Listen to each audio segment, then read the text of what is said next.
നമസ്കാരം. അപ്പോൾ നാളത്തെ എപ്പിസോഡിൻ്റെ സ്റ്റോറിയാണ് പറയാൻ പോകുന്നത്. അപ്പോൾ എല്ലാവരും സ്റ്റോറി മുഴുവനായിട്ട് കേൾക്കുക, സപ്പോർട്ട് ചെയ്യുക. അങ്ങനെ നമ്മുടെ അലിനെക്കുറിച്ചുള്ള എല്ലാ രഹസ്യങ്ങളും ബാലചന്ദ്രൻ അറിഞ്ഞിരിക്കുകയാണ്. അറിഞ്ഞ കാര്യങ്ങളൊന്നും വിശ്വസിക്കാനാവാതെയുള്ള ഒരു അമ്പരപ്പിലാണ് ബാലചന്ദ്രൻ. അലീനയുടെ നാവിൽ നിന്ന് തന്നെയാണ് എല്ലാ കാര്യങ്ങളും ബാലചന്ദ്രൻ അറിയുന്നത്. അലീന ആരാണെന്നുള്ള സത്യം മാത്രമല്ല, അലീനയ്ക്ക് എങ്ങനെയാണ് ഈ അപകടം പറ്റിയത് എന്നുകൂടി ബാലചന്ദ്രൻ ആ സമയത്ത് മനസ്സിലാക്കുന്നുണ്ട്. എല്ലാം അറിഞ്ഞ് ആകെ തകർന്ന ഒരു മനുഷ്യനെ പോലെയാണ് ബാലചന്ദ്രനെ കാണാൻ കഴിയുന്നത്. അങ്ങനെ ആ സെറ്റിൽ വന്നിരിക്കുന്ന ബാലചന്ദ്രൻ്റെ അടുത്തേക്ക് മനു വരികയും അങ്കിളിൻ്റെ സംസാരത്തിലുള്ള ഒരു വൈരുദ്ധ്യം അത് മനസ്സിലാക്കുകയും അങ്കിളിന് എന്ത് പറ്റിയെന്ന് അന്വേഷിക്കുകയാണ്. അങ്കിളിന് എന്തെങ്കിലും ടെൻഷൻ ഉണ്ടോ എന്ന് ചോദിക്കുമ്പോൾ എനിക്ക് എപ്പോഴും ടെൻഷൻ മാത്രമേ ഉള്ളൂ മോനെ എന്ന് പറയാണ്. അങ്ങനെ അലീനയുടെ അടുത്തേക്ക് ചെന്നിട്ട് മനു അലീനയോട് യാത്ര പറഞ്ഞു പോകുന്നുണ്ട്. മനു പോകുമ്പോഴും മോളെ എന്നൊരു വാക്ക് മാത്രം അലീനയോട് ഞാനും പോയിട്ട് ഇപ്പോൾ വരാം എന്ന് പറയുന്ന ഒരു സൂചന അത് മാത്രം പറഞ്ഞിട്ടാണ് ബാലചന്ദ്രൻ പോകുന്നത്. അപ്പോൾ അലീന തലയാട്ടുകയും ചെയ്യുന്നുണ്ട്. അങ്ങനെ ബാലചന്ദ്രൻ മനുവിനെ യാത്രയാക്കിയതിന് ശേഷം വീണ്ടും അലീനയുടെ അടുത്തേക്ക് തന്നെ വരുന്നുണ്ട് കേട്ടോ. അങ്ങനെ വരുന്ന സമയത്ത് ബാലചന്ദ്രൻ്റെ മനസ്സാകെ കൈവിട്ട് പോയേക്കാണ്. താൻ കേട്ടതൊക്കെ സത്യമാണോ, എന്താണ് ഇതിലെ സത്യാവസ്ഥ എന്നൊന്നും അറിയാതെ ആകെ ഇങ്ങനെ അങ്കലാപ്പിലാണ്. ആകെ ഒരു മൈൻഡ് ആകെ ഇങ്ങനെ പാറി പറക്കുന്ന ഒരു അവസ്ഥയിലാണ്. എന്താണ് സത്യം, കേട്ടത് സത്യമാണോ, എന്താണ് ഇതിൻ്റെ പുറകിലുള്ള കാര്യങ്ങൾ, കഥകൾ എന്താണ് വൈജയ്ക്ക് സംഭവിച്ചത്, അങ്ങനെയുള്ള ഒരു 100 ചോദ്യങ്ങളാണ് ബാലചന്ദ്രൻ്റെ മനസ്സിലുള്ളത്. അപ്പോൾ ഈ ചോദ്യങ്ങൾക്കൊക്കെ ഉത്തരം കിട്ടണം എന്നുണ്ടെങ്കിൽ, കുറച്ചെങ്കിലും ഉത്തരം കിട്ടണമെങ്കിൽ അലീനയോട് സംസാരിക്കണം. പക്ഷേ ഈ ഒരു അവസ്ഥയിൽ ഇന്ന് അലീനയോട് സംസാരിക്കാൻ പറ്റിയൊരു സാഹചര്യമല്ല. താൻ കേട്ട ആ ഷോക്കിലാണ് നിൽക്കുന്നത്. അപ്പോൾ ബാലചന്ദ്രൻ എന്താണെങ്കിലും തൽക്കാലം ഇവളോട് ഇപ്പോൾ സംസാരിക്കേണ്ട എന്ന് തന്നെ വെക്കുന്നുണ്ട്. അങ്ങനെ ബാലചന്ദ്രൻ അലീനയുടെ അടുത്ത് വന്നിട്ടും ബാലചന്ദ്രൻ്റെ ഈ ഒരു പെരുമാറ്റം, അതായത് എന്തോ ഒരു മൈൻഡ് ഇവിടെ ഒന്നുമല്ല എന്നുള്ളൊരു തോന്നലുള്ള ഒരു ഇരുത്തം, ആകെ ഒരു ഷോക്കിലുള്ള ഇരുത്തൊക്കെ കണ്ടിട്ട് അലീന ചോദിക്കുന്നുണ്ട്, സാറിന് എന്ത് പറ്റി, എന്താ വയ്യ, അസുഖം വല്ലതുണ്ടോ എന്നൊക്കെ ചോദിക്കുമ്പോൾ കുഴപ്പമൊന്നുമില്ല, എന്താ നീ അങ്ങനെ ചോദിച്ചേ എന്ന് ചോദിക്കാണ് ബാലചന്ദ്രൻ. അല്ല സാർ ഇങ്ങനെയല്ലല്ലോ, സാധാരണ വന്നു കഴിഞ്ഞാൽ ഇങ്ങനെയല്ലല്ലോ, ഒരുപാട് കാര്യങ്ങൾ സംസാരിക്കും ഒക്കെ ചെയ്യത്തില്ല, അതുകൊണ്ട് ചോദിച്ചതാണ് എന്ന് പറയണം. ഞാനേ വേറെ എന്തോ ആലോചിച്ചിരുന്നു, ഞാൻ എന്തോ ഒരു കാര്യം മറന്നുപോയി, അത് ഞാനിങ്ങനെ ആലോചിക്കുകയായിരുന്നു എന്ന് പറയാം കേട്ടോ. അപ്പോൾ അലീനയ്ക്ക് വലിയ സംശയങ്ങളും കാര്യങ്ങളൊന്നും തോന്നുന്നില്ല. കാരണം അലീന ഡോറിൻ്റെ അടുത്തേക്ക് നോക്കിയിട്ടുണ്ടായിരുന്നു ആരെങ്കിലുമൊക്കെ വരുന്നുണ്ടോ എന്നൊക്കെ. ആ സമയത്താണ് രേവതിക്കുട്ടിയുടെ കാര്യങ്ങളൊക്കെ സംസാരിച്ചത്. അങ്ങനെ എന്നാലും ബാലചന്ദ്രൻ ആകെ ഇങ്ങനെ സംശയത്തിൽ ഇങ്ങനെ നിൽക്കുകയാണ്. അപ്പോൾ എന്നിട്ട് പറയുന്നുണ്ട്, ഞാൻ ഇപ്പോൾ വരാട്ടോ, ഞാനൊന്ന് പോയിട്ട് വരാം, ഞാൻ എന്തോ സാധനം എടുക്കാൻ മറന്നു, കുഴപ്പമൊന്നുമില്ലല്ലോ, തനിച്ചിവിടെ ഇരിക്കുമല്ലോ ഇത്തിരി നേരം, കുഴപ്പമില്ല സാർ, കുഴപ്പമില്ല എന്ന് പറയണം. അങ്ങനെ ബാലചന്ദ്രൻ ഒന്ന് പുറത്തേക്ക് ഇറങ്ങുന്നുണ്ട് കേട്ടോ റൂമിൽ നിന്ന്. കാരണം ബാലചന്ദ്രൻ അലീന ഇങ്ങനെ ഫേസ് ചെയ്യാനൊരു മടി. എന്താണ് അലീന പറഞ്ഞ കാര്യങ്ങൾ കേട്ട ആ ഷോക്കിൽ നിന്ന് ഇതുവരെ ബാലചന്ദ്രൻ പുറകോട്ട് വന്നിട്ടില്ല, അതിൽ ഒരു നോർമലിലേക്ക് വന്നിട്ടില്ല. അങ്ങനെ ബാലചന്ദ്രൻ പുറത്തിറങ്ങിയിട്ടും ഇതേ കാര്യം വീണ്ടും റിപ്പീറ്റ് ചെയ്ത് ആലോചിക്കുകയാണ്. അലീന ആ ഫോൺ ചെയ്യുന്ന സംഭവം ഉണ്ടല്ലോ, അത് എൻ്റെ സ്വന്തം ചോരയല്ലേ മോളെ, എങ്ങനെ എനിക്ക് അവനെ അങ്ങനെ എതിരെ പറയാൻ പറ്റും, എൻ്റെ കൂടപ്പിറപ്പല്ലേ, ഒരു അമ്മയുടെ വയറ്റിൽ പിറന്നതല്ലേ ഞങ്ങൾ എന്നൊക്കെ പറയുന്ന ആ ഒരു രംഗങ്ങൾ ഇങ്ങനെ വീണ്ടും വീണ്ടും ആലോചിക്കുന്നുണ്ട്. അങ്ങനെ അതിങ്ങനെ ആലോചിച്ച് ആകെ ടെൻഷനായിട്ട് നിൽക്കുകയാണ് ബാലചന്ദ്രൻ. പിന്നീട് കാണിക്കുന്ന ഒരു ഭാഗം എന്ന് പറഞ്ഞിട്ടുണ്ടെങ്കിൽ നമ്മുടെ രേവതിക്കുട്ടിയുടെയാണ്. രേവതിക്കുട്ടി ഫോൺ ചെയ്തിട്ട് ആകെ സങ്കടപ്പെട്ടിട്ടാണ് ഗ്രേസമ്മയുടെ അടുത്തേക്ക് ചെല്ലുന്നത് കേട്ടോ. എന്ത് പറ്റി, നിൻ്റെ ചേച്ചി വിളിക്കാനെന്ന് പറഞ്ഞ് ഫോൺ എടുത്തുകൊണ്ട് പോയിട്ട് ചേച്ചിയാണോ വിളിച്ചത് എന്ന് ചോദിക്കുമ്പോൾ അതെ ചേച്ചിയാണ് വിളിച്ചത്, മനുവേട്ടൻ്റെ ഫോണിൽ നിന്നാണ് വിളിച്ചത് എന്ന് പറയണേ.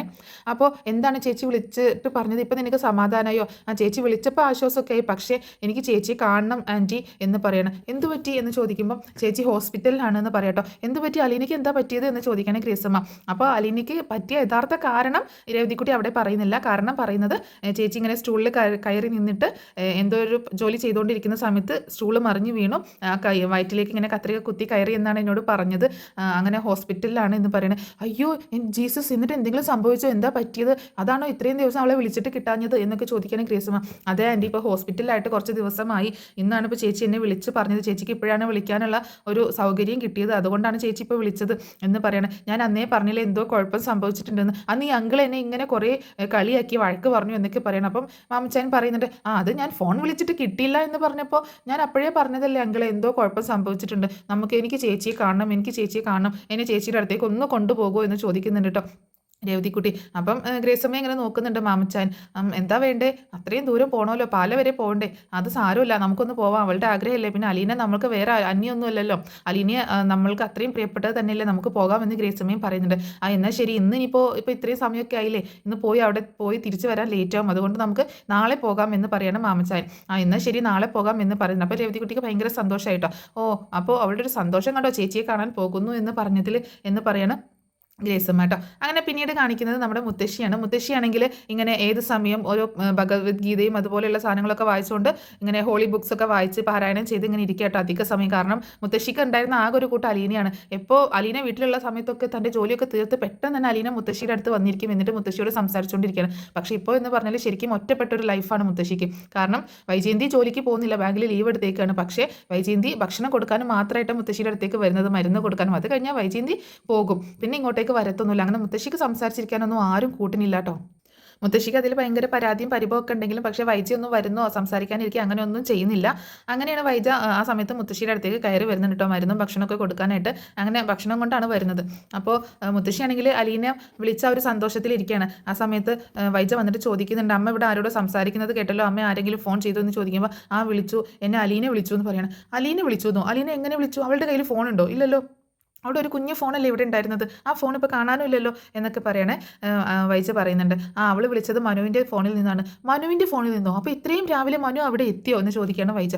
മനു അവിടെ എത്തിയത് കൊണ്ടാണല്ലോ മനുവിൻ്റെ ഫോണിൽ നിന്ന് അവൾ വിളിച്ചത്. എന്നിട്ട് എന്ത് പറഞ്ഞു? കൃഷ്ണമോൾ സ്കൂളിലേക്ക് പോയോ? അവൾ അവിടെ തന്നെ ലീവാക്കിയിട്ട് നിൽക്കണോ എന്ന് ചോദിക്കുമ്പോൾ അങ്ങനെയല്ല, കൃഷ്ണ സ്കൂളിലേക്ക് പോയി. കൃഷ്ണ സ്കൂളിൽ നിന്ന് ഇന്ന് വൈകിട്ടും അങ്ങോട്ടേക്ക് ഹോസ്പിറ്റലിലേക്ക് തന്നെയാണ് ചെല്ലുന്നത് എന്ന് പറഞ്ഞു എന്ന് പറയണേ. ഇന്നും കൃഷ്ണമോൾ ഹോസ്പിറ്റലിലേക്ക് തന്നെയാണ് പോകുന്നതെന്നോ? ഇത് എന്താ ഇപ്പോൾ ഇവിടെ നടക്കുന്നത്?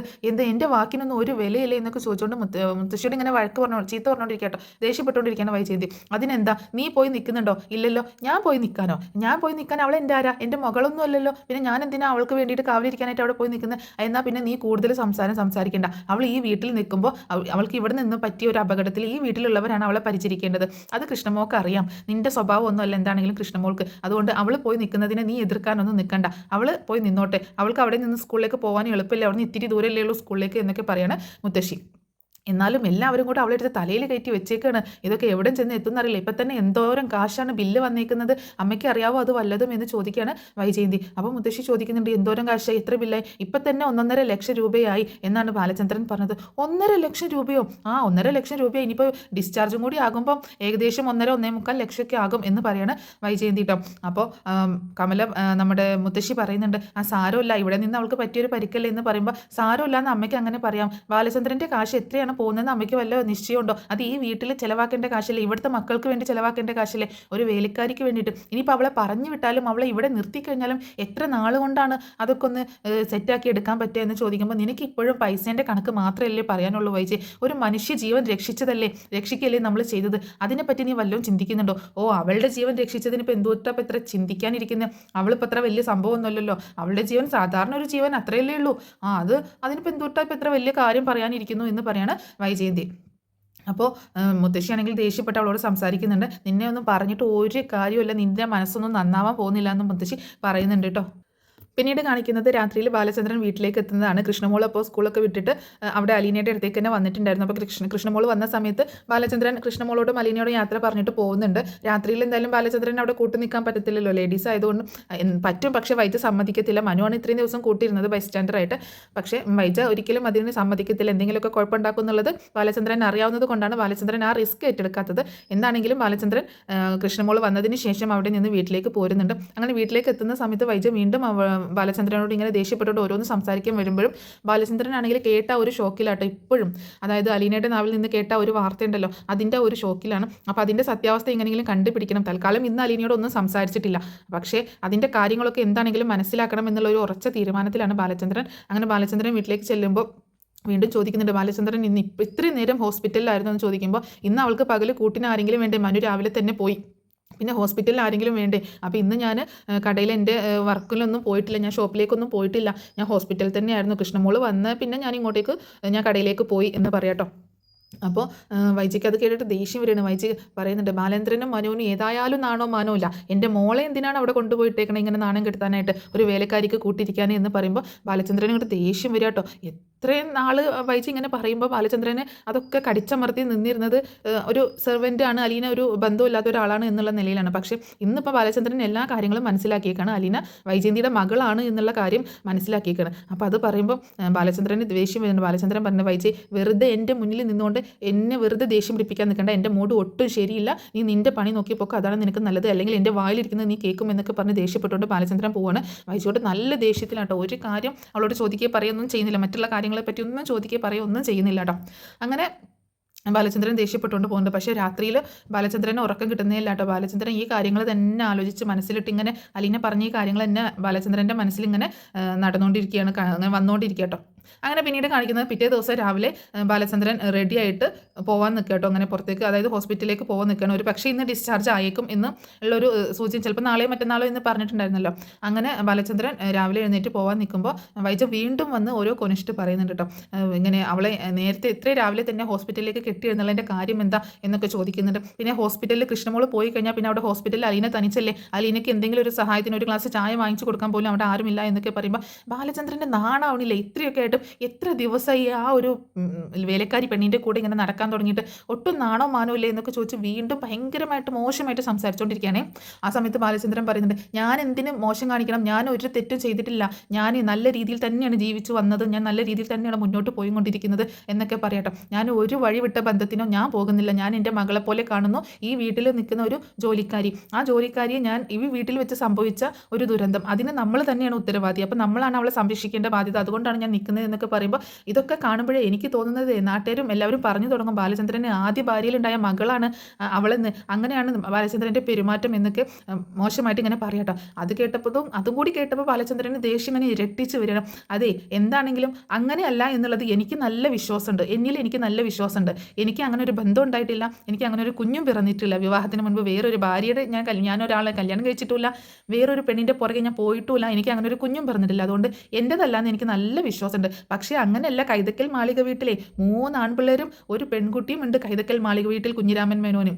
അവരുടെ ആരുടെയെങ്കിലും മകളാണോ അവളെന്നെ സംശയിക്കേണ്ടിയിരിക്കുന്നു എന്ന് പറയണം. ഇത് കേട്ടതും വൈജി ആകെ ഷോക്കാവുന്നുണ്ട് കേട്ടോ. എന്താ ബാലചന്ദ്രൻ എന്താ പറഞ്ഞെന്ന് ചോദിക്കാം. ഞാൻ പറഞ്ഞതിൻ്റെ അർത്ഥം നിനക്ക് മനസ്സിലായില്ലേ, അത്രയും മനസ്സിലാക്കിയാൽ മതി എന്ന് പറയണം. എന്നാലും ബാലചന്ദ്രൻ എന്തൊക്കെ മോശമായിട്ട് സംസാരിക്കുന്നതെന്ന് ചോദിക്കുമ്പോൾ നീയല്ലേ ഇപ്പോൾ എന്നെക്കുറിച്ച് മോശമായിട്ട് സംസാരിച്ചത്, അപ്പോൾ എനിക്ക് അതേപോലെ പറയാൻ പാടില്ലേ എന്ന് ചോദിക്കുകയാണ്. അപ്പോൾ പക്ഷേ ബാലചന്ദ്രൻ വീണ്ടും ആ പറഞ്ഞ ഒരു വാക്കിൽ തന്നെ ഇങ്ങനെ നിൽക്കുക കേട്ടോ. കൈതക്കൽ മാളിക വീട്ടിൽ കുഞ്ഞിരാമൻ മേനോനെ 3 ആൺമക്കളും ഒരു പെൺമകളും ഉണ്ട്, ഒരു മകളും ഉണ്ട്. അവർക്ക് ആർക്കെങ്കിലും ജനിച്ച അവിഹിതത്തിൽ ജനിച്ച മകളാണോ എന്ന് എനിക്ക് നല്ല സംശയമുണ്ട്. അത് അവരോട് തന്നെ ചോദിക്കേണ്ടി വരും എന്നൊക്കെ പറയണം. അത് കേട്ട് ആ ഷോക്കിൽ ഇങ്ങനെ നിൽക്കണം. പിന്നീട് ബാലചന്ദ്രൻ കൂടുതലൊന്നും സംസാരിക്കാൻ നിൽക്കാതെ അവിടെ നിന്ന് ഇറങ്ങി പോകുന്നുണ്ട് കേട്ടോ. ബാലചന്ദ്രൻ പോകുന്ന വഴി ഇങ്ങനെ നോക്കി നിൽക്കണം. ഏത് സമയത്തും അങ്ങനെയാണല്ലോ. വൈജയന്തി എന്തെങ്കിലും ചൊറിയാൻ ചെല്ലും, നല്ല മറുപടി ബാലചന്ദ്രൻ കൊടുക്കും. എന്നിട്ട് ബാലചന്ദ്രൻ അവിടെ നിന്ന് അങ്ങോട്ട് പോകുന്ന സമയത്ത് ആകെ ഷോക്കായിട്ട് കുന്തം വിഴുങ്ങിയ മാതിരി നിൽക്കുന്ന വൈജിയാണ് നമ്മൾ സാധാരണ എപ്പിസോഡിൽ കാണുന്നത്. അതേപോലെയൊക്കെ തന്നെ ഈ വാർത്ത പക്ഷേ കുറച്ച് കടുത്തതായിപ്പോയി വൈജയന്തിക്ക്. അവളാകെ ഷോക്കായിട്ട് ഇങ്ങനെ നിൽക്കുകയാണ്. പിന്നീട് കാണിക്കുന്നത് ഹോസ്പിറ്റലാണ്. ഹോസ്പിറ്റലിൽ രാവിലെ തന്നെ കൃഷ്ണമോള് സ്കൂളിലേക്ക് പോകാനായിട്ട് റെഡി ആയിട്ട് നിൽക്കുന്ന ആ സമയത്താണ് ബാലചന്ദ്രൻ അങ്ങോട്ടേക്ക് ചെല്ലുന്നത്. നീ റെഡിയായോ ഇത്ര പെട്ടെന്ന് ചോദിക്കുമ്പോൾ ഞാൻ റെഡിയായി വെച്ചാൽ ഇനി ഞാൻ ഇങ്ങോട്ടേക്ക് വരണോ, നോക്കട്ടെ ഇന്നിപ്പോൾ ഡിസ്ചാർജ് ആവോ എന്നൊന്നും അറിയത്തില്ല, ഇന്ന് ഡിസ്ചാർജ് ആവുകയാണെങ്കിൽ ഇന്ന് വരേണ്ടി വരില്ല എന്ന് പറയാണ്. അപ്പോൾ ഞാൻ വിളിക്കാം, ഞാൻ എങ്ങനെ ഞാൻ അറിയാച്ചാന്ന് ചോദിക്കുമ്പോൾ നീ എന്താണെങ്കിലും കോളേജ് വിട്ട് വരുമ്പോൾ സ്കൂൾ വിട്ടിട്ട് നേരെ വീട്ടിലേക്ക് പൊക്കോ, എന്തെങ്കിലും ആവശ്യം ഉണ്ടെങ്കിൽ ഞാൻ നിന്നെ വീട്ടിൽ നിന്ന് ഇങ്ങോട്ടേക്ക് കൂട്ടിക്കൊണ്ട് വന്നോളാം, ഇന്നെങ്ങാനും ഡിസ്ചാർജ് ആയില്ലെങ്കിൽ എന്ന് പറയണം. എന്നാൽ ശരി അച്ഛാ ഞാൻ പൊക്കോട്ടേന്ന് ചോദിക്കുമ്പോൾ നിൽക്ക് ഞാനും കൂടി വരാം എന്ന് പറഞ്ഞിട്ട് പുറത്തേക്ക് കൃഷ്ണമോളുടെ കൂടെ ബാലചന്ദ്രൻ പോകുന്നുണ്ട്. അങ്ങനെ അതിനുശേഷം ബാലചന്ദ്രൻ വീണ്ടും അലീനയുടെ അടുത്തേക്ക് തന്നെ വരുന്നുണ്ട് കേട്ടോ. അപ്പോൾ കൃഷ്ണമോൾ പോയോ സാർ എന്ന് ചോദിക്കുമ്പോൾ പോയി എന്ന് പറയണേ. അപ്പോൾ അതിനുശേഷം അലീനയുടെ അടുത്ത് വന്ന് കസേരട്ടി ഇരുന്നിട്ട് ബാലചന്ദ്രൻ ഇങ്ങനെ ഓരോ കാര്യങ്ങൾ സംസാരിക്കാൻ തുടങ്ങുകയാണ്. പറയുന്നുണ്ട് ഇന്ന് ചിലപ്പോൾ ഡിസ്ചാർജ് ആയേക്കാം എന്ന് പറയണം. അപ്പോൾ ഇന്ന് ഡിസ്ചാർജ് ആയി കഴിഞ്ഞാൽ ഞാൻ എങ്ങനെ ഇനിയിപ്പോൾ വീട്ടിൽ വന്നിട്ട് എനിക്ക് ജോലിയൊന്നും ചെയ്യാൻ പറ്റത്തില്ലല്ലോ, ഇത്രയും നാൾ ഞാനല്ലേ ആ വീട്ടിൽ ജോലിയൊക്കെ നോക്കിക്കൊണ്ടിരുന്നത്, ഇനിയിപ്പോൾ എനിക്ക് ജോലിയൊന്നും ചെയ്യാൻ പറ്റത്തില്ലല്ലോ എന്നൊക്കെ പറയണം അലീനേട്ടാ. അപ്പോൾ ഞാൻ ഇനിയിപ്പോൾ എന്ത് ചെയ്യും എന്നൊക്കെ ഇങ്ങനെ ഓർത്ത് ഇനിയിപ്പോൾ എങ്ങോട്ടേക്കാൻ, ഞാൻ ഇനിയിപ്പോൾ വീട്ടിലേക്ക് വന്നു കഴിഞ്ഞാൽ മാഡത്തിന് അത് ഇഷ്ടപ്പെടുമോ, ഞാനിങ്ങനെ വയ്യാണ്ട് കിടക്കുമ്പോൾ എനിക്ക് ജോലിയൊന്നും ചെയ്യാൻ പറ്റത്തില്ലല്ലോ എന്നൊക്കെ അലീന ഇങ്ങനെ പറയുമ്പോൾ ബാലചന്ദ്രൻ ശരിയാണ്, ഇപ്പോൾ ഇനി നിനക്ക് ജോലിയൊന്നും ചെയ്യാൻ പറ്റത്തില്ല, ഇനിയിപ്പോൾ അതിനെന്തെങ്കിലും ഒരു വഴി കാണണം എന്ന് പറയണം. അപ്പോൾ അലീന പറയുന്നുണ്ട് ഇത്രയും നാളും ഞാനല്ലേ ആ വീട്ടിലെ എല്ലാ ജോലിയും ചെയ്തുകൊണ്ടിരുന്നത് എന്ന് പറയുമ്പോൾ ബാലചന്ദ്രൻ ചോദിക്കുന്നുണ്ട് നിൻ്റെ സ്വന്തം വീട് പോലെ കണ്ടിട്ട് അല്ലേ എന്ന് ചോദിക്കണം. അത് കേട്ടപ്പോൾ അലീന ഇങ്ങനെ ഒന്ന് ഷോക്കാവുന്നുണ്ട് കേട്ടോ. അപ്പോൾ അതെ എൻ്റെ വീട് പോലെ കണ്ടിട്ട് തന്നെയാണ് ഞാൻ ആ വീട്ടിലെ ജോലിയൊക്കെ ചെയ്തുകൊണ്ടിരുന്നത് എന്ന് പറയുമ്പോൾ അത് നിൻ്റെ സ്വന്തം വീട് തന്നെയല്ലേ, നിൻ്റെ അമ്മ താമസിക്കുന്ന വീട് പിന്നെ നിൻ്റെ സ്വന്തം വീട് അല്ലാതാകുമോ എന്ന് ചോദിക്കണം. അത് കേട്ടതും ആകെ ഷോക്കായിട്ട് നിൽക്കട്ടോ അലീന. സാർ എന്താ ഈ പറയുന്നത്, എനിക്ക് മനസ്സിലായില്ല എന്ന് പറയുമ്പോൾ മനസ്സിലായില്ലേ നിനക്ക്, നീ ഇവിടേക്ക് വന്നത് എന്തിനാണെന്നുള്ളത് എനിക്ക് മനസ്സിലായി. നീ സ്വന്തം അമ്മയെ അന്വേഷിച്ചല്ലേ ഇങ്ങോട്ടേക്ക് വന്നത്, സ്വന്തം അമ്മയുടെ കൂടെയല്ലേ നീ താമസിക്കുന്നത്, സ്വന്തം അമ്മ അറിയാതെ അമ്മയെ സ്നേഹിച്ചുകൊണ്ട് അമ്മയുടെ മക്കളെ സ്വന്തം അനുജനും അനുജത്തിമാരുമായിട്ട് കണ്ടിട്ട് അവരുടെ ആ എല്ലാ കാര്യങ്ങളും അന്വേഷിച്ചിട്ട് അവരുടെ കൂടെയല്ലേ നീ ഇപ്പോൾ ജീവിക്കുന്നത്. അപ്പോൾ സ്വന്തം വീട് പോലെ അല്ല കണ്ടത്, സ്വന്തം വീടായിട്ട് തന്നെയാണ്, സ്വന്തം വീടായിട്ട് തന്നെയല്ലേ നീ കണ്ടത് എന്നൊക്കെ പറയാണ് ബാലചന്ദ്രൻ. ഇത് കേട്ടിട്ട് അലീനയ്ക്ക് ആകെ ഷോക്കാവട്ടെ. അപ്പോൾ സാർ ഇതിങ്ങനെ അറിഞ്ഞു എന്നുള്ള ഒരു അങ്കലാപ്പിലാണ്. അപ്പോൾ ഞാൻ ഇന്ന് രാവിലെ വരുമ്പോഴും എൻ്റെ മെക്കിട്ട് കയറാനായിട്ട് അവൾ വന്നു. അവൾക്ക് അറിയില്ല, അവൾക്ക് മനസ്സിലായിട്ടില്ല ഞാൻ പറഞ്ഞതിൻ്റെ അർത്ഥമൊന്നും. എൻ്റെ നേരെയാണ് അവൾ ശബ്ദം ഉയർത്തുന്നത്. എൻ്റെ അവിഹിതത്തിൽ പിറന്ന, എനിക്ക് ആദ്യ ഭാര്യയിൽ പിറന്ന മകളാണോ അലീന എന്നൊക്കെയാണ് അവൾ പറഞ്ഞുകൊണ്ട് നടക്കുന്നത്. പക്ഷേ ഞാൻ അങ്ങോട്ട് തിരിച്ചു പറഞ്ഞു, കൈതക്കൽ മാളിക വീട്ടിലും ഉണ്ട് ആൾക്കാർ, അവർക്ക് വിവാഹത്തിന് മുൻപ് ജനിച്ച ജാരസന്തതി ആയിരിക്കാം എന്ന് ഞാൻ അങ്ങോട്ടേക്ക് പറഞ്ഞു. പക്ഷേ ഞാൻ പറഞ്ഞതിൻ്റെ അർത്ഥം എന്താണെന്ന് അവൾക്ക് മനസ്സിലായിട്ടുണ്ടോ എന്ന് എനിക്കറിയില്ല. എന്താണെങ്കിലും എനിക്ക് പറയാനുള്ളത് ഞാനും പറഞ്ഞിട്ടുണ്ട് എന്ന് പറയണം. അപ്പോൾ അലീന ഇതൊക്കെ കേട്ട് അലീനയും ഷോക്കായിട്ട് നിൽക്കട്ടെ. അപ്പോൾ അലീന അങ്ങനെ ചിന്തിക്കുന്നത് ഇതെങ്ങനെ സാർ അറിഞ്ഞു എന്നുള്ളൊരു ചോദ്യമാണ് അലീനയുടെ മനസ്സിൽ. അലീന ചോദിക്കുന്നുണ്ട്, സാർ ഇതെങ്ങനെ അറിഞ്ഞു എന്ന് ചോദിക്കുമ്പോൾ നീ ഇന്നലെ നിൻ്റെ രേവതിക്കുട്ടിയോട് സംസാരിക്കുന്നത് ഞാൻ കേട്ടു എന്ന് പറയാം. അത് കേട്ടപ്പോൾ അലീനയ്ക്ക് ആകെ വിഷമാവാണ്. സാർ ഞാൻ എന്നൊക്കെ പറയാൻ തുടങ്ങുമ്പോൾ വേണ്ട, കൂടുതലൊന്നും സംസാരിക്കേണ്ട, ഒന്നും നിൻ്റെ തെറ്റല്ല, നീ തെറ്റുകാരിയാണെന്ന് ഞാൻ പറയത്തില്ല, നീ ഇങ്ങോട്ടേക്ക് വന്നതും നിൻ്റെ തെറ്റല്ല, തെറ്റ് ചെയ്തത് മറ്റുള്ളവരാണ്, നിൻ്റെ അമ്മയും നിൻ്റെ അമ്മയുടെ അച്ഛനും അങ്ങനെ നിൻ്റെ അമ്മയുടെ ബന്ധുക്കളും ഒക്കെയാണ് തെറ്റ് ചെയ്തത്. നിന്നോട് മാത്രമല്ല എന്നോടും അവർ തെറ്റ് ചെയ്തു. നിന്നെ അവർ ഉപേക്ഷിച്ച് കളഞ്ഞു, എന്നെ ഒന്നും അറിയിക്കാതെ എന്നെ ജീവിതത്തിലേക്ക് അവളെ വെച്ച് കെട്ടി. ഇതൊക്കെ സംഭവിച്ചത് ശരിക്കും നോക്കുകയാണെങ്കിൽ നമ്മൾ രണ്ടുപേരും ഒരേ തുലാസിൽ ഒരേ ഇതിൽ നിൽക്കുന്ന ആൾക്കാരാണ്. നിൻ്റെ അതേ ദുഃഖം തന്നെയാണ് ഇപ്പോൾ എനിക്കുള്ളത്. നിന്നെ ഉപേക്ഷിച്ച് കളഞ്ഞു, നിന്നെ ഒരു അനാദിയായിട്ട് കൊണ്ടുപോയി കളഞ്ഞു. പക്ഷേ എൻ്റെ അവസ്ഥയും അതുപോലെ തന്നെയാണ്. നിന്നെയും എന്നെയും ഒരുപോലെയാണ് അവർ ചതിച്ചേക്കുന്നത്. അതുകൊണ്ട് ഇനി എന്ത് വന്നാലും നിന്നെ ഞാൻ വീട്ടിൽ നിന്ന് പറഞ്ഞയക്കാൻ ഉദ്ദേശിക്കുന്നില്ല. നീ വീട്ടിലേക്ക് തന്നെ വരണം. ഇനി അവിടെ എന്തൊക്കെ പ്രശ്നം ഉണ്ടായാലും നീ അവിടെ നിന്ന് പോവരുത്, അവിടെ തന്നെ നിൽക്കണം. നീ അവിടെ തന്നെ നിൽക്കുമ്പോഴാണ് എനിക്ക് അവളുടെ മുഖത്ത് നോക്കി 2 വാക്ക് സംസാരിക്കാനുള്ള ഒരു ധൈര്യം കിട്ടുന്നത്. അതുകൊണ്ട് നീ അവിടെ തന്നെ നിൽക്കണം.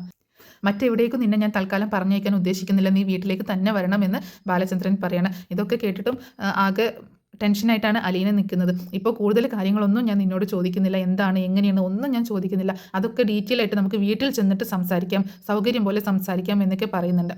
അങ്ങനെ അപ്പോൾ ഇത്രയൊക്കെയാണ് നാളത്തെ എപ്പിസോഡിൽ കാണിക്കാൻ പോകുന്ന ഭാഗങ്ങൾ. ഒരു പക്ഷേ നാളത്തെ എപ്പിസോഡിൽ നമ്മുടെ രേവതിക്കുട്ടിയും ഗ്രേസമ്മയും മാമച്ചാനും അലീനയെ കാണാൻ വരുന്ന ഭാഗങ്ങളും ഉണ്ടാവാനുള്ള ഒരു സാധ്യതയുണ്ട് കേട്ടോ. അപ്പോൾ അലീന ഡിസ്ചാർജ് ആയി പോകുന്നതിന് മുൻപ് തന്നെ ഗ്രേസമ്മയും മാമച്ചാനും രേവതിക്കുട്ടിയും കൂടെ കാണാൻ വരികയും അപ്പോൾ അങ്ങനെയുള്ളൊരു സീനും കൂടി അതിലുണ്ടാവാനുള്ള സാധ്യത ഉണ്ട്. മിക്കവാറും നാളത്തെ എപ്പിസോഡിൽ അല്ലെങ്കിൽ മറ്റന്നാളത്തെ എപ്പിസോഡിൽ അലീന ഹോസ്പിറ്റലിൽ നിന്ന് ഡിസ്ചാർജായി വീട്ടിലേക്ക് വരുന്ന ഭാഗങ്ങളാണ്. ആ ഒരു ഭാഗത്തിനായിട്ടാണ് ഇപ്പോൾ എല്ലാവരും ഇനി കാത്തിരിക്കുന്നത് കേട്ടോ. കാരണം ബാലചന്ദ്രൻ എല്ലാ കാര്യങ്ങളും അറിഞ്ഞിരിക്കുകയാണ്. അതുമാത്രമല്ല ഇനി ഹോസ്പിറ്റലിൽ നിന്ന് ഡിസ്ചാർജായി അലീന വീട്ടിൽ വരുമ്പോൾ ഒരുപാട് പ്രശ്നങ്ങൾ ഉണ്ടാവുന്നുണ്ട്. അപ്പോൾ അങ്ങനെയുള്ള കുറച്ച് ഭാഗങ്ങളൊക്കെയാണ് ഇനി വരാനായിട്ട് പോകുന്നത്. ഒരിക്കലും വൈജയന്തി അറിയുന്നേ ഇല്ല ഇപ്പോഴൊന്നും അലീന തൻ്റെ മകളാണ് എന്നുള്ള സത്യം.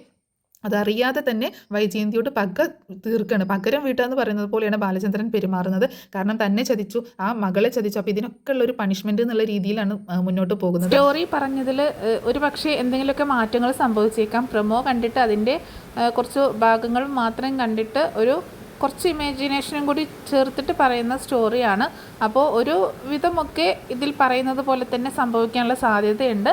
കുറച്ച് മാറ്റങ്ങളൊക്കെ വരാനും കുറച്ച് സീനുകൾ ആഡായി വരാനൊക്കെ ഉള്ള സാധ്യതയുണ്ട്. അപ്പോൾ അതൊക്കെ നിങ്ങളൊന്ന് ക്ഷമിക്കുക. Thanks for watching.